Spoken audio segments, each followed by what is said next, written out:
नहमदुहु व नुसल्ली व नुसल्लिमु अला रसूलिहिल करीम अम्मा बाद। मुहतरम मुअज़्ज़ज़ सामीन व नाज़रीन, ख्वाबों की ताबीरों के सिलसिले की आज एक नई वीडियो है। आज के इस वीडियो में हम इंशाअल्लाह वल अज़ीज़ ख्वाब के अंदर टड्डी को देखने की ताबीरें बयान करेंगे।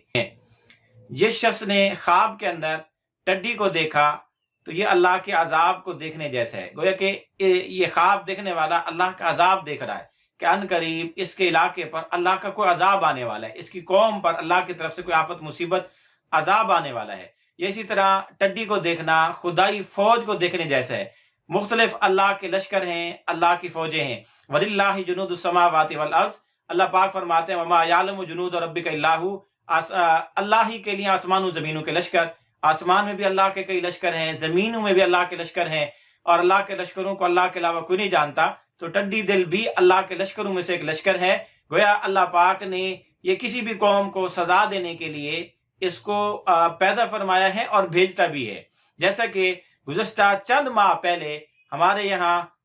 पाकिस्तान के मुख्तलिफ इलाकों के अंदर टड्डी दल का ऐसा हमला हुआ था, बड़ी बड़ी फसलें तबाह हो गई, दरख्त सुनसान हो गए। तो ये अल्लाह के आफात में से, अजाबात में से एक अजाब है। अल्लाह पाक हम सबको इससे महफूज फरमाए। इसी तरह अगर किसी आदमी ने ख्वाब में टड्डी दल के लश्कर को किसी जमीन पर, किसी फसल पर उतरते हुए देखा या किसी जगह से नुकसान पहुंचाकर आसमान की तरफ उड़ते हुए देखा, तो इसकी ताबीर है कि ख्वाब देखने वाले के उस इलाके में तकलीफ दे लोगों की आमद की तरफ इशारा है कि ऐसे शरीर और फसादी लोग उस इलाके में दाखिल होंगे जिससे लोगों का अमन और चैन और सुकून गारत हो जाएगा, लोग तंग परेशान हो जाएंगे। ये इसी तरह इस ख्वाब को देखने की एक ताबीर ये भी है कि अगर कोई ख्वाब में किसी जगह आसमान से टड्डी दल का लश्कर उतरते हुए जमीन पर, फसल पर उतरते हुए देखे, तो इसकी ताबीर ये कि अल्लाह की तरफ से बारान रहमत भी हो सकती है, बारिश होने वाली है। इसी तरह ख्वाब के अंदर छोटी टड्डियों को देखना, टड्डियों की भी कई अकसाम है। टड्डी दल का अगर छोटा लश्कर देखे तो इसमें किसी किस्म की खैर नहीं है। अगर कोई ये उतरते हुए देखे, हमला करते हुए देखे, तो फिर इसकी ताबीर ये है कि उसके इलाके पर या उसकी कौम पर बद अखलाक, बद फितरत कोई फौज और कोई लश्कर मुसल्लत हो सकता है। इसी तरह ख्वाब के अंदर टड्डी दल को देखना चटियल मैदान को देखने जैसा है कि ये चटियल मैदान में सफर करेगा, इसका गुजर कहीं चटियल मैदान से होगा। इसी तरह अगर कोई आदमी ख्वाब में टड्डी दल देखे और टड्डी दल से कोई चीजें गिरते हुए देखे, तो इसकी ताबीर भी अल्लाह के अजाब के आने से दी जाती है। इसी तरह अगर कोई आदमी ख्वाब में टड्डी दल ऐसे इलाके में देखे जहां इसको खाया जाता है, जहां के लोग टड्डी को भून कर खाते हैं, तो इसमें इसकी ताबीर यह है कि वहां रिज्क के वाफिर होने, रिज्क के मिलने की अलामत और निशानी है। इसी तरह ख्वाब के अंदर अगर कोई आदमी हांडी के अंदर या किसी बर्तन में टड्डी को गिरते हुए देखे, टड्डियों को गिरते हुए देखे, तो फिर इसकी ताबीर है कि ख्वाब देखने वाले को माल और दौलत और पैसा मिलेगा। इसी तरह अगर कोई आदमी ख्वाब में ऐसी जगह में टड्डियों को उतरता और गिरता हुआ देखे जहां बज़ाहिर कोई नुकसान नहीं हो सकता, फिर इसकी ताबीर यह है कि गम दूर होंगे, खुशियां मिलेंगी, खुशहाली आएगी। इसी तरह अगर किसी आदमी ने ख्वाब में देखा कि टड्डियों की बारिश हो रही है और वो सोने की टड्डियां हैं, सोने की टड्डियों की बारिश हो रही है उस पर, तो इसकी ताबीर है कि ख्वाब देखने वाला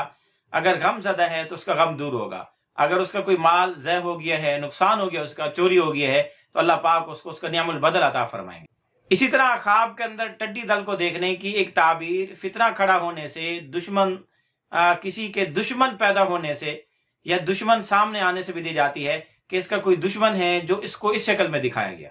इसी तरह अगर कोई आदमी ख्वाब में बागात पर, नबातात पर, फसलों पर, गांव पर टड्डी को उतरते हुए देखे, तो वहां सख्तियां, मसाइब, तकालीफ और हलाकतें आने की अलामत और निशानी है। इसी तरह अगर किसी आदमी ने ख्वाब में टड्डियों को देखा, तो इसकी एक ताबीर ये भी है कि शरीर किस्म के लोग और बद फितरत किस्म की औरतें इस ख्वाब देखने वाले से मुआफ़क़त कर सकती हैं, यानी उनके मुआफ़िक होने, शरीरों के शरीफ बन जाने या बद फितरत के नेक फितरत बन जाने की अलामत और निशानी भी होती है। इसी तरह अगर किसी आदमी ने ख्वाब में देखा कि उसको टड्डियां मिली और उसने उन टड्डियों को उठाकर जमा करके एक मटके में डाल दिया, तो इसकी ताबीर ये कि ख्वाब देखने वाले को कोई पैसा मिलेगा और ये अपनी औरत पर या किसी औरत पर खर्च करेगा, जाकर उसको दे देगा। इसी तरह ख्वाब के अंदर टड्डियों को देखना शोर शराबा और हंगामा करने वाली फौज और पुलिस से भी इसकी ताबीर दी जा सकती है। इसी तरह अगर किसी आदमी ने ख्वाब में टड्डियों को मकान के अंदर या मकान की छतों पर गिरते हुए देखा, तो इसकी ताबीर यह है कि अनकरीब बारिश होने वाली है, ये बारिश की पेशीन गोई है, बारिश के होने की अलामत और निशानी है। اسی طرح اگر کسی آدمی نے خواب میں ٹڈیوں کو دیکھا اور بہت زیادہ دیکھا، اور یہ دیکھا کہ آسمان اور زمین کے درمیان کی فضا ٹڈیوں سے بھری ہوئی ہے اور لوگ اس کو بھگانے کے لیے، مارنے کے لیے دوڑ رہے ہیں اور اس کے لیے محنتیں کر رہے ہیں، پلان اور منصوبے بنا رہے ہیں، تو پھر اس کی تعبیر ہے کہ خواب دیکھنے والے کے علاقے اور اس کی قوم پر کوئی آفت، مصیبت، اللہ کا عذاب آ سکتا ہے۔ اور اگر لوگ ان کو مار رہے ہیں، پکڑ رہے ہیں اور بھون رہے ہیں، کھا رہے ہیں، تو رزق بنا رہے ہیں، تو پھر اس کی تعبیر یہ ہے کہ معاشری بہتری آنے، خوشحالی آنے، رزق کے وسیع ہونے کی علامت اور نشانی ہے۔ اسی طرح خواب کے اندر ٹڈیوں کو دیکھنے کی ایک تعبیر رزق کے حلال میسر ہونے، حاصل ہونے کی، پانے کی علامت اور نشانی بھی ہے۔ اسی طرح اگر کسی آدمی نے خواب میں ٹڈی کو کھایا، ٹڈیوں کو بھون کر کھایا، تو اس کی ایک تعبیر یہ بھی ہے کہ خواب دیکھنے والے کو فوج کی طرف سے، سرکاری گورنمنٹ کی طرف سے، سرکار کی طرف سے کوئی مال ملنے کی علامت اور نشانی ہے۔ اسی طرح اگر کوئی آدمی خواب میں بہت زیادہ ٹڈیوں کو پکڑتا ہوا دیکھے، تو اس کی ایک تعبیر یہ بھی ہے کہ خواب دیکھنے والا نکاح کا پیغام دینے کے لیے بہت زیادہ گفتگو اور کلام کرے گا، مختلف جگہوں پہ نکاح کے پیغام بھیجے گا، یا اس کے نکاح کے ہر جگہ پیغام بھیجنے کی علامت و نشانی بھی ہے۔ اسی طرح اگر کوئی آدمی خواب میں دیکھے کہ اس نے بہت زیادہ ٹڈیاں دیکھیں اور ان کو ایک برتن میں جمع کیا، تو اس کی تعبیر یہ کہ یہ مال کمائے گا، پھر شادی کرے گا اور وہ مال عورت کو مہر کے طور پر دے گا۔ اسی طرح خواب کے اندر بہت زیادہ ٹڈیوں کو دیکھنا، اس کی ایک تعبیر یہ بھی ہے کہ اس سال بہت زیادہ بیماریاں پھیلیں گی، یا خشک سالی، قحط سالی کے علامت اور نشانیاں بھی ہو سکتی ہیں، یا مختلف قسم کے حادثات اور فتنے واقع ہونے کی علامتیں اور نشانیاں بھی ہو سکتی ہیں۔